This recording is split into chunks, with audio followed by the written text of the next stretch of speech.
അരൂർ ഇടപ്പള്ളി ദേശീയപാതയിൽ കണ്ണാടിക്കാട് വാഹനാപകടം. മീൻ കയറ്റി വന്ന ലോറി ക്രെയിനിൽ ഇടിച്ചു കയറുകയായിരുന്നു. അപകടത്തിൽ ലോറി ഡ്രൈവർക്ക് പരിക്ക്. ഇന്ന് പുലർച്ചെ 5 മണിയോട് കൂടിയാണ് അരൂർ ഇടപ്പള്ളി ദേശീയപാതയിൽ, കൃത്യമായി പറഞ്ഞാൽ കണ്ണാടിക്കാടിൽ, ഇത്തരമൊരു അപകടം സംഭവിക്കുന്നത്.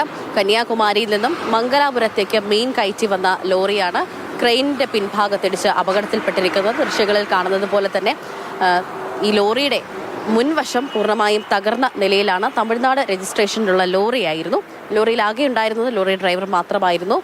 ഒരു ആശ്വാസകരമായ കാര്യം എന്നത് ലോറി ഡ്രൈവർക്ക് അത്ര ഗുരുതരമായി പരിക്കേറ്റിട്ടില്ല. എങ്കിലും ലോറി ഡ്രൈവറെ മെഡിക്കൽ ട്രസ്റ്റ് ആശുപത്രിയിൽ പ്രവേശിപ്പിച്ചിരിക്കുകയായിരുന്നു. പുലർച്ചെ നേരിയ മഴയും ഒക്കെയുണ്ട്. പക്ഷേ അപകടത്തിന് കാരണം ഇപ്പോഴും എന്താണ് എന്ന് വ്യക്തമല്ല.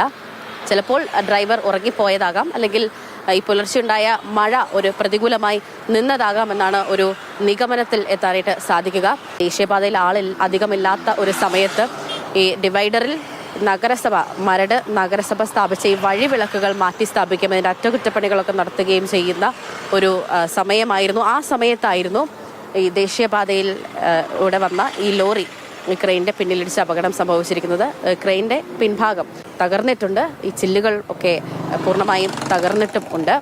അതായാലും ഒരു ആശ്വാസകരമായ കാര്യം എന്നത് ആർക്കും ഗുരുതരമായി പരിക്കേറ്റിട്ടില്ല എന്നതാണ്.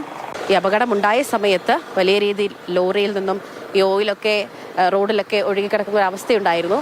അപ്പോൾ ഫയർഫോഴ്സ് എത്തി ഈ ഓയിലൊക്കെ കഴുകി മാറ്റി അപകടത്തിൽപ്പെട്ട 2 വാഹനങ്ങളും ഒരു വശത്തേക്ക് നീക്കി വെച്ചിട്ടും ഉണ്ട്. ഏതായാലും ഈ അപകടത്തിന്റെ കാരണം എന്താണ് എന്ന് ഈ സമീപത്തുള്ള CCTV ദൃശ്യങ്ങളൊക്കെ പരിശോധിച്ചതിന് ശേഷം മാത്രമേ വ്യക്തമാവുകയുള്ളൂ. ക്യാമറമാൻ മനോജ് മാടശ്ശേരിക്കൊപ്പം സ്നേഹ മോൾ, മാതൃഭൂമി ന്യൂസ്, കൊച്ചി.